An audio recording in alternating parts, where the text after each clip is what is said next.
教育部对今年8月开始，全国代理教师会当按照年资来提悬薪水。地书着这台北市要调到外县市的老师也变多啊，甚至有学校呢招考45届才请到代理老师。对民间团体认为，讲原因嘛是薪水低、开销悬，想要回乡等等有关系。教育局是回应讲，有伫咧规划代理老师的奖励制度，希望会当甲人才留落来。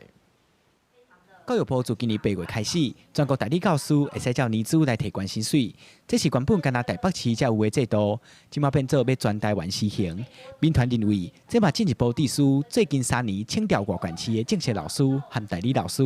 都2129人次才济，甚至有学校需要招考45届才请到代理老师。民团认为，人留袂调，除了薪水低、开销悬。 嘛，跟多数代理老师想要登去故乡教册有关系。在学生的编制，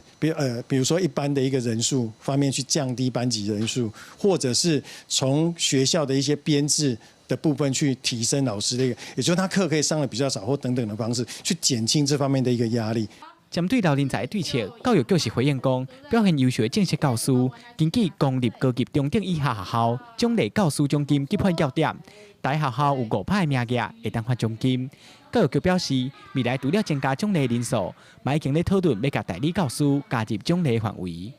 就教师的员额5%提供奖励的部分。